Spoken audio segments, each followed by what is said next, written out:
these are what I refer to as like fringe conspiracies. These are really deep level stuff, and I think stuff that you could even say have a real and harmful effect on society. So I'm going to give you some off the top of my head. All right. If you have an opinion or a comment about them. I'm also curious what's your opinion is like the most nefarious, the most harmful conspiracy theory, generally speaking. Well, the one that causes the most harm to people is the theory that vaccines cause autism. Right. And that people, and vaccines in general are harmful. Yeah. So people don't take vaccines and their kids get ill. Everybody's they get kids. Ill. People die. Right. I mean, I'm reading that the lack of people vaccinating is now jeopardizing people that cannot vaccinate their kids. That only exist because so many people are vaccinated. Yeah. Herd Like immunity. people with immune problems, immunity problems, who can't get vaccines. They're safe because everyone's vaccinated. So now that less people are getting vaccinated, other people's children are starting to get these rare and otherwise thought to be extinguished diseases. Yeah, some people they can't be vaccinated because they actually have immune system problems. So the vaccines don't work with them, or the vaccines would kill them. And so they do rely on this thing called herd immunity, where if like 95% of people are vaccinated around them, the chances of them coming into contact with someone with the disease is very, very low, so they're pretty safe. Yeah. But if you take away that herd immunity and you start getting down to like 60%, then you're going to bump into people who are ill, and then might die. What happened that everyone is like questioning everyone now? Like, you don't believe know, doctors? Who are you going to believe? Yeah. Have you ever been able to flip an anti-vaxxer? I don't really talk to anti-vaxxers, not because I don't want to. It's just I tend to deal with topics that are more, obscure, like chemtrails, 9/11, forest fires, things like that, like the more unusual things. There's lots of very good people working on anti-vax stuff, so I'm going to leave it to them. So I've got anti-vax. I've got QAnon. QAnon is the theory that there's someone deep inside the government that is leaking information that basically everyone in power is a deep conspiracy, a pedophilia ring. They think that the government is run by a corrupt elite that sacrifices children, partly so it can harvest their adrenal glands. Oh. Because there's this thing, adrenochrome, which makes them like forever young. Wow. It's the thing the adrenal glands secrete. So they torture children, which makes more adrenochrome, and then they take out the adrenochrome, and then they throw away the children, and then they inject themselves, and they live forever. Well, I imagine actually believing that. I mean, how horrific of a thing to think is going on around you. Yeah. And they think, this Q person apparently is this secret person within the government. A lot of people think it's actually Donald Trump. Right. Doing this QAnon stuff. But he's not deep state. He just joined the government for the first time. The QAnon people, they're all big fans of Donald Trump. They all think he is basically the savior. Right. Either he is running this QAnon thing as a secret operation, or the military is doing a kind of a coup by they got him elected, and then they're using all this flim-flam. The military are the good guys. Yeah, the military are the good guys with Donald Trump as their puppet. But how can Donald Trump be deep state, like I said? What's the explanation for that? Because he's only been president now for, 3 years almost? He's not deep state. I think he's like a super talented guy that the military recruited as that person. They saw him on The Apprentice, and they saw how good he was on The Apprentice, and they figured he'd be a really good guy to be QAnon and give clues to people on 8chan. Is there any, I mean, what is it that there's always got to be a thread, right? Some touch of reality to get people. What is it in that one? Or in QAnon, the thread of reality? I think they just don't want to think that Donald Trump is who he actually appears to be. Right. They were such There's big more fans of Donald Trump, die. and they were kind of disappointed when he just turned out to be this guy who tweets a lot of nonsense all the time. And so they wanted there to be this fantasy of stuff going on. So it's nothing. There's obviously people in government doing things that aren't on the surface visible. How serious are these people? A lot of these, especially kind of Donald Trump right wing conspiracy theorists, seems to not really believe it. Yeah, it's hard to tell sometimes. Some isn't people it? seem very, very serious. Yeah, you'd think that they don't because it's so ridiculous. But then you think that about flat Earth people, and then you find people do actually do, think the Earth is yeah. flat. So people do actually believe this QAnon stuff. And a lot of them, I think, the QAnon people, they don't really understand the extent of the ridiculousness of the theory. They just think that there's something going on, that the Mueller investigation was a cover for a different investigation, which maybe makes a bit of sense. But now the Mueller investigation is over and nothing really happened. 8chan has actually been shut down now, so Q can't give his messages out anymore. So I think QAnon is essentially over in the form it was in. I see. It will no doubt They'll find there'll be another echoes chapter. of it Yeah, coming yeah. throughout future, but it's something that's ended. Pizzagate is another one that was a similar great thing. favorite of the right. Now, my take on Pizzagate was this. I mean, I've talked about the Catholic Church, prolific child abuse, and I think to myself, these are conservative people. I mean, who are accusing Democratic, right? It's about Democratic members of government, molesting and raping children in the basement of this pizza store. Yet then on the other hand, I'm thinking, well, the Catholic Church is one of the most prolific enablers of child abuse, and yet they don't seem to level much criticism there. I find that to be a little bit uneven. Yeah. Well, I guess everyone's fully aware of the Catholic Church stuff now, and it's kind of out in the open. So do you criticize the Pope for he's stood up against the thing? So I don't know if that's a good analogy, because they're saying there's this secret thing going on where these people are secretly doing this, and it's actively going on right now in the basement of Comic Ping Pong, I think, or Comic Pizza in DC, which doesn't actually have a basement. Right. As the guy found out when he tried to went go there with a weapon. Yeah, tried to free rescue all the kids. And there's no basement. He shot into a room and he ended up just shooting a computer or something, and it was in the.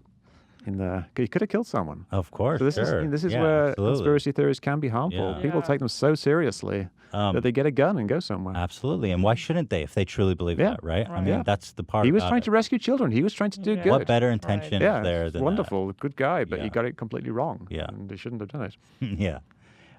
Sandy Hook, one of the most probably nefarious conspiracy theories of all. Tons of children were murdered by a psycho. Yet there was a large populace of people that thought it was all a fake to enable gun laws. Is that right?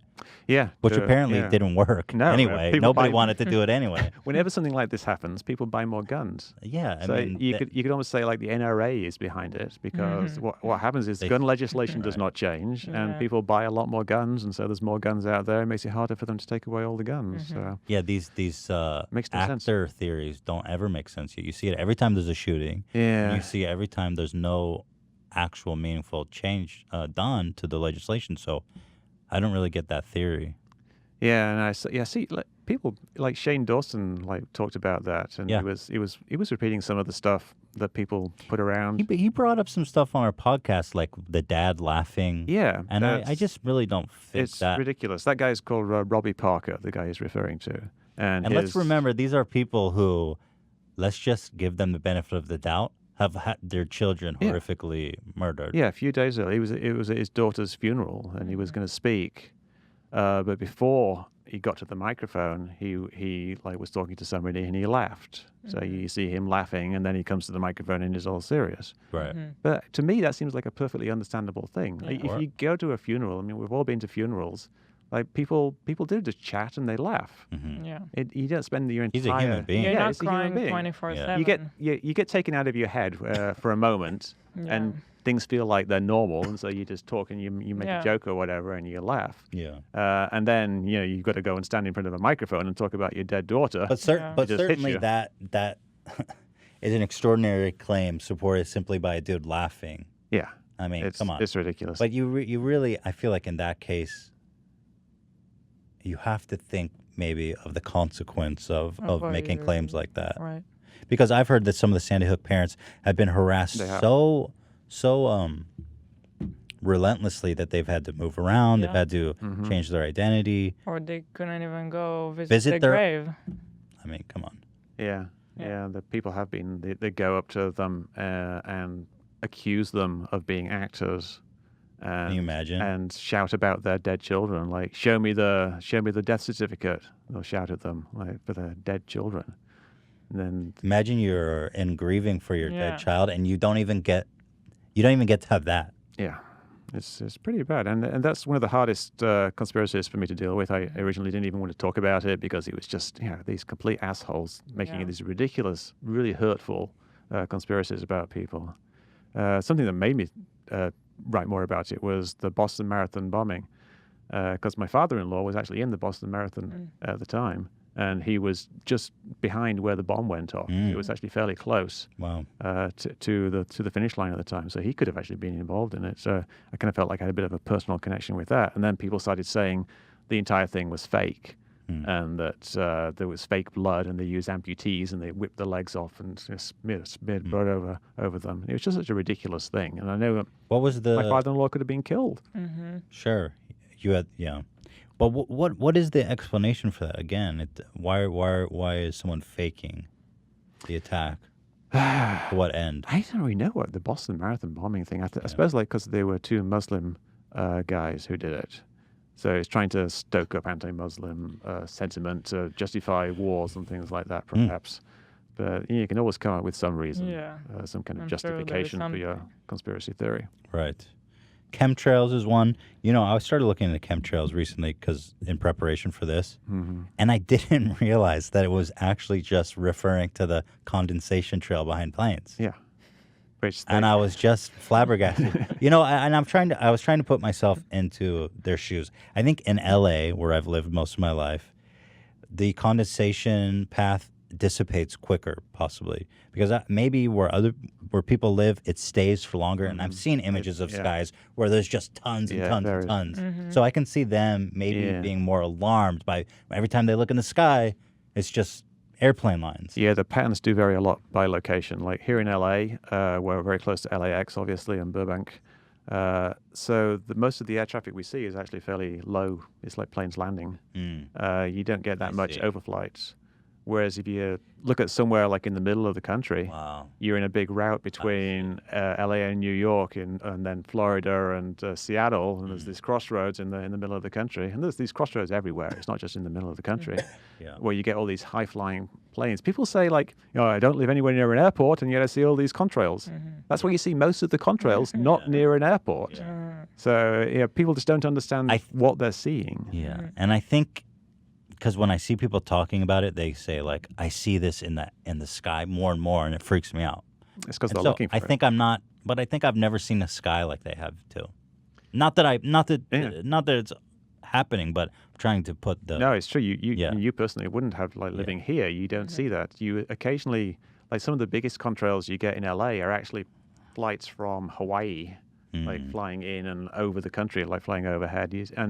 But a lot of them are just like fairly small planes. I mean, like here, for example, if this is what your sky looked like all the time, then it's certainly something I would think a lot more about than I do here in LA. I mean, I don't think that's chemtrails. I think that's just a cloud. But there's a lot going on here. I love those, by the way. They're very cool. They are very cool. I mean, the only ones I really see are from like the Air Force, really crazy ones.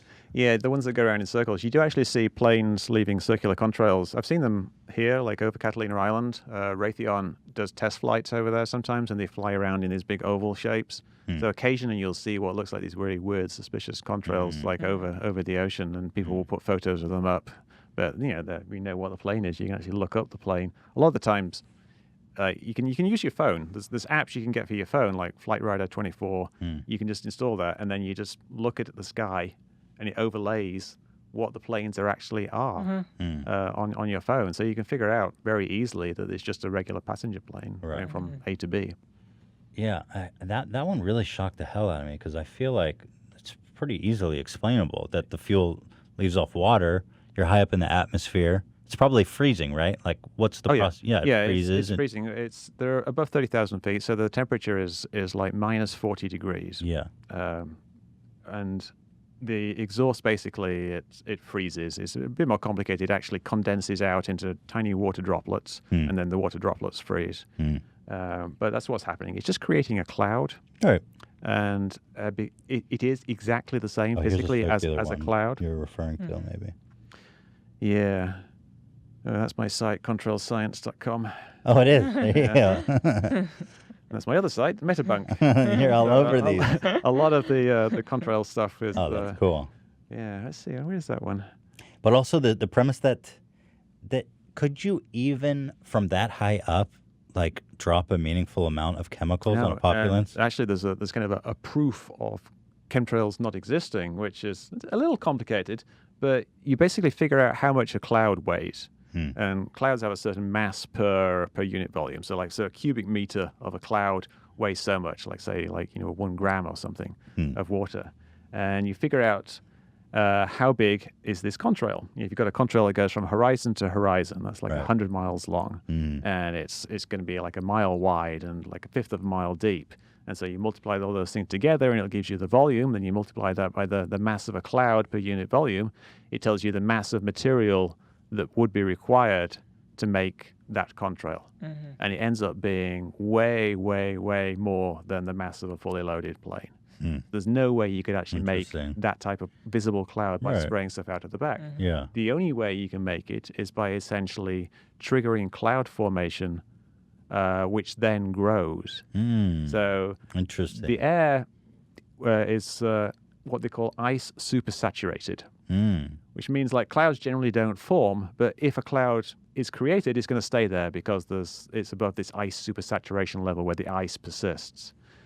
So when you trigger the formation of a contrail, it will actually grow and more ice gets layered onto these ice crystals and sort of get thicker and thicker, and eventually it becomes this thing that's over 1,000 times more water in it than what came out of the plane. Interesting.